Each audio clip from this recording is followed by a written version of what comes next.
dhegaystayaal waa qayb kale oo ka mid ah taxanaha sheekooyinka qur-aanka. maantana waa sheekadii cuseyr. maalin maalmaha ka mid a ayuu dhex galay beertii uu lahaa. waxay ahayd beer uu cagaarku kor iyo hoosba isqabsaday, beer ay geedaheedu wada harac noqdeenoo aan kuleylka cadceeddu ka soo gudbi karin, beer si xoog la u mira bixisay oo ay noocyada shimbiruhu ka dhexaysayaan. saacada intii ah ayuu quruxdaas xaddhaafka ah isha la raacayey kuna raaxaysanayay.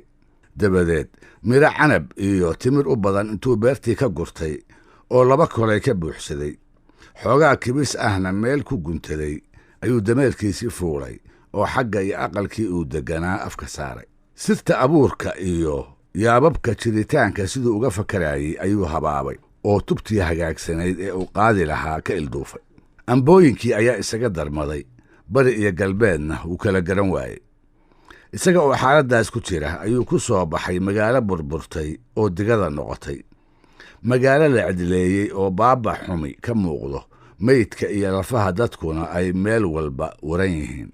dameerkii ayuu ka degey, labadii kolayna intuu dhulka ka soo dhigay ayuu dhinaciisa dhigtay. dameerkiisii intuu meel ku xirtay ayuu derbi ku tiirsaday si uu u soo ceshado xooggii iyo awooddii fakarkiisa. dabadeedna meeshiibaa u macaanaatay, wuxuuna ku raaxaystay neecawdii udgoonayd ee wejiga ka saraaxaysay. wuxuu si qoto dheer uga fakeray meydka hortiisa daadsan iyo sida inta naf loo geliyo mar dambe loo soo bixin doono, sida oogada baaba'day ee dhulka iyo carrada ku milantay la isugu soo celin doono ee berri loo soo saari doono. fakarka caynkaasa siduu ugu maqnaa ayuu indhaha isku qabsaday, lugihiina dhulka ku fidsaday. hurdo dheer ayuu galay, hurdo aad moodo inuu dadka qabuuraha kaga mid noqday.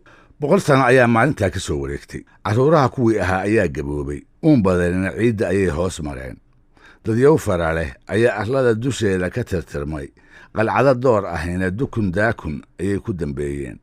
intaasna cuseyr halkiisii buu gorofsanaa, isaga oo ah oogo aan ruux ku jirin, lafa kala daatay iyo xubno burbursan oo cadcad haysta aan lahayn.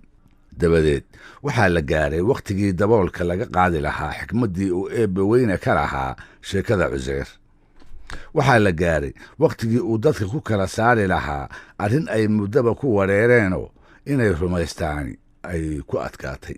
lafihiisii baaba'ay ayuu rabbi soo ururiyey oo dib isugu keenay, dabadeedna ruuxiisa ku afuufay. qof dhan oo aan kala dhaltaalayn ayaa mar qura lugihiisa isku taagay. mase waa cuseyro aad mooddo inuu hadda hurdadii ka toosay oo dameerkiisii daydayanaya, cuntadiisii iyo cabbitaankiisiina agtiisa ka goobanaya.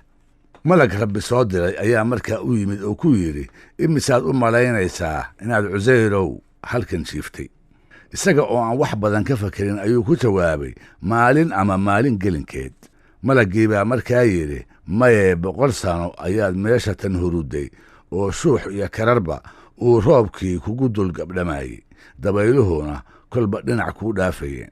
sidaasoo ay tahayna cuntadaadii waa sideedii oo waxba iskama beddelin, biyahaagiina ma doorsoomin. midda kale bal eeg dameerkaaga oo haatan bakti ah, lafihiisana ay midiba meel taal, sida uu eebbe isugu keeni doono ee uu nafta u gelin doono una noolayn doono.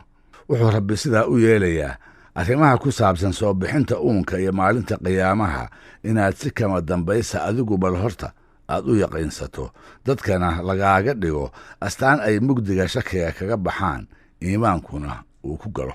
cuseyr baa kolkaa hareerihiisa milicsaday, mise waa dameerkiisii oo ay ku idil yihiin dhammaan astaamihii uu lahaa ee uu ku yaqiinay. waa dameerkiisii oo afartiisii addin ku taagan, noloshuna ay ku weyn tahay. markaas buu qiray inuu og yahay rabbi inuu wax walba awood u leh. dameerkiisii intuu fuulay ayuu raadsaday waddadii uu aqalkiisa u qaadi lahaa. wuxuu arkay dhulkii iyo guryihii oo isbeddelay oo siduu ku aqoon jiray iyo si u dhowtoona aan ahayn. waxyaalihii uu soo maray inuu dib u xusuusto ayuu isku dayey. wuxuu u ekaa sidii nin soo garwaaqsanaya riyo uu waayo hore ku riyooday dhacdooyinkii ku jiray. wuxuu wax bidhaansadaba ugu dambaystii ayuu aqalkiisii soo dul joogsaday, mase waxaa joogta habar gabowday oo tabartii ku daba yar tahay, dhabarkiina soo gotay.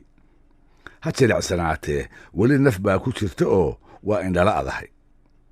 waxay ahayd gabar addoon u ahayd oo waagii ugu dambaysay dhallinyaranimo iyo quruxba uu ku ogaa. wuxuu ku yidhi, kani aqalkii cusayr ma yahay? waxay ku jawaabtay, haa. dabadeedna hadalkii baa ku xirmay, waxaana soo dhaaftay ilmo badan oo ay coshan weyday. waxay tidhi, cusayr waa tegey, dadkiina way iska iloobeen, muddo dheerna maanta ka horow ma arag cid isweydiinaysa amaba magaciisa soo qaadaysa. wuxuu yidhi, anigu cusayr baan ahay. 100 sano ayuu eebbe imootanaysiiyey, haatanna isaga ayaa ifka ii soo bixiyey oo nolosha igu soo celiyey. habartii ayaa kolkaa argagaxday oo markii hore hadalkiisii rumaysan weyday, wax yar kadibna ku tiri, cusayr wuxuu ahaan jiray nin suuban oo ducadiisa la aqbalo. wax walba oo rabbi ka doono wuu ka heli jiray. ruux xanuunsan hadduu caafimaad uga baryana wuu ladnaysiin jiray. haddaba adigu haddaad cusayr tahay, eebbe iiga bari inuu caafimaad isiiyo oo araggaygii uu ii soo celiyo. markaas buu eebbe u baryey, dabadeedna si degdega ayay u caafimaaday oo araggeediina ugu soo noqday. labadiisii gacnood iyo labadiisii lugood ayay dhunkasho ku boobtay. isla markiiba waxay ku oroday reer Israa'iil oo ay ku jiraan kuwa uu dhalay iyo kuwa uu awoowo u yahay oo 80 jiro iyo 50 jiro miiran wada ah. waxaa kale oo ka mid ahaa qaar ay isku da ahaayeen oo haatan gabowgii uu jilciyey, fadhigana ka kacela. intay qaylo kula dhexdhacday ayay tidhi, ninkii cusayr ahaa ee 100 sano ka hor ay idinku dambaysay ayuu rabbi dib u soo nooleeyey, isaga oo qurux iyo caafimaadba loo dhammeeyey, dhallinyarana ah. wax yar kadibba waxaa la soo joogsaday cusayr oo si wacan oo wanaagsan u taxaashaya, wax ka maqan iyo wax lagu saloogana aan lahayn.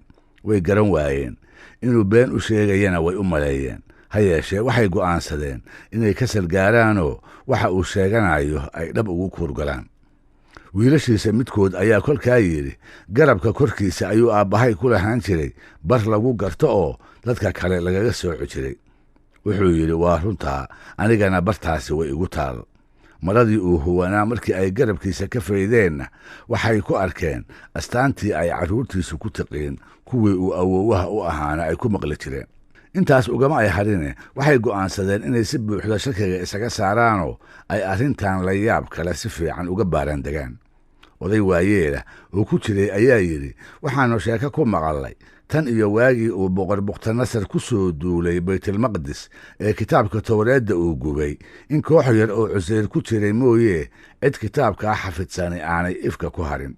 haddaba haddii aad cusayr tahay, bal noo akhri wixii aad kitaabkaas ka qaybsan tahay. markaas buu u akhriyey, isaga oo aan aayad gefin, qayb ka tegin, erayna ka dhaafin. markaas bay gacan qaadeen iyaga oo rumaystay, welibana u hambalyeynaya. ha yeeshee waxay ahaayeen duul nasiib daran oo dhacdadaas haba yaraatee aan wax iimaan ah ka kororsan. waxayba ka qaadeen gaalnimo hor leh, cusayrna wiilkii eebbe inuu yahay ayay ku sheegeen. dhegaystayaal, barnaamijkeennii ku saabsanaa sheekadii cusayr oo qayb ka ah taxanaha sheekooyinka qur-aanku maanta halkaa ha inoo joogo. waa inoo toddobaadka dambe hadduu eebbe